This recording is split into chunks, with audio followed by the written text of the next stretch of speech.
Good morning there.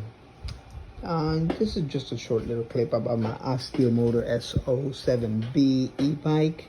Fat tire, 26-inch. Not going to speak too much about the bike itself, the specifications, because there's tons of videos out there. The manufacturer has a couple of videos on all that. This is just a short clip, like I mentioned, about an addition of a second battery pack. This is the battery pack that comes with it, okay?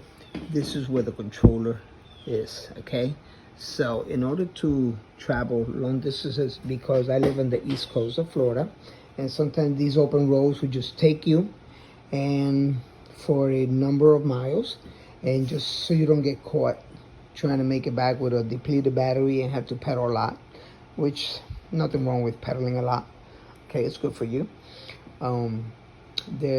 I decided to add a second battery pack. The only negative thing about this is that there is no other area to add a second battery pack. Normally there's a triangle one that goes here, but well, as we can see, we already got one there. It cannot go under the frame here. Okay, the only other place, like I said, the rack is too close to the wheel, so it cannot go underneath the rack. They got other racks that are probably the red, they come like double stack, and then you can stick the battery in there. That might have been a good idea, but this rack, like I said, it comes built in, well, welded in, so you can't remove this rack. It's just there. So what I decided was to go on the top. Now, I did order this battery. Well, pretty cheap, about $200 from eBay. It's the same 48 volts, 13 amp hour battery as that one in the front. Even though the design of the battery holder is somewhat a little different, so I cannot put this battery over there. I cannot put that battery over there. I could have if I wanted to order a battery like that, but they're out of stock from the website where the bike came from. They do have these, but they're more expensive. I don't know why. For 48 volts, 13 amp hour battery, 48 volts, 13 amp hour batteries. But like I said, $200, close to $300, $200 here. So I decided to go with the lower. It's okay. Like I say, I know where each one goes and so forth. Anyway, the way I did this was you go into your controller enclosure box, cut the two cables that are going right into the controller, the positive and negative. Leave enough room for you to be able to move them around. And then what you do is you go somewhere and get a double pole, double throw switch. I got me a toggle switch because a rocker switch, I wasn't able to find one for 20 amps, but it will also be a lot more inconvenient. Maybe I'll do it in the future. There's a lot of wires in here, by the way. If you open this box, the controller is not big, okay? It powers the bike great. It was designed for this bike, I guess. But there's a lot of wires in here. So if you do take this out, be very careful how you put the wires in. You will have a hard time. You're gonna have to wiggle with the wires, push them to the side, push the controller to the other side, and so forth. And when you add a double pole, double throw switch, it becomes even more difficult. So, but anyway, it's doable. You just gotta have patience with the wires, leave enough room for the wires, okay? So anyway, the two wires that are coming out of the controller, the positive and negative, those you connect to the center of a double pole, double throw switch.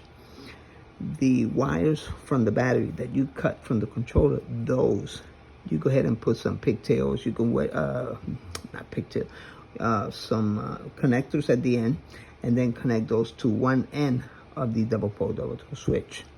Then what you do is make a hole somewhere. I made it up here. I didn't want to go too low, but it's okay. I glued it in, and this is going to get all sealed up with wire wrap and so forth. Make it look a little more prettier. So you seal it. Make sure no water gets in it. And as you run it through, go ahead and put your battery holder, battery carriage. I don't know what the proper name for that thing is. Go ahead and you're gonna have to actually drill into your rack. Okay, drill, put it in. Make sure you put some type of it comes with some rubber. It's designed to go on the radius of the tubing. Well, you probably could see them there down there somewhere. 1, 2. Okay, and those just like more like to keep it steady. I mean, the battery is different now, but it also acts like a little shock absorber. Okay, I mean, probably not much, but batteries are designed to take a pounding anyway. So anyway, the second battery, you go ahead and you run it in here, and then you connect that to the other area of the double pole double throw switch, and that's it. There's nothing else to it. Okay, you can only run one battery at a time. Okay, now can I connect them in parallel and get, instead of 13 amp hours, get 26 amp hours? The voltage is going to stay the same, but you're going to double your amp hours, sorry.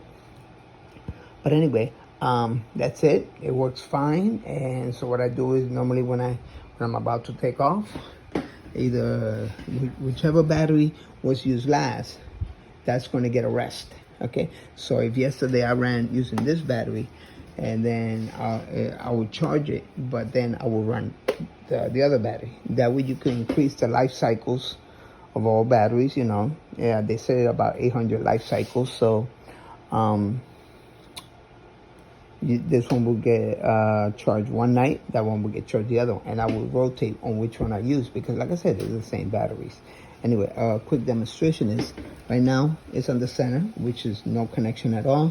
So I will turn on the power on the first battery, the one that came with the bike, and for that one you have to throw the toggle switch up.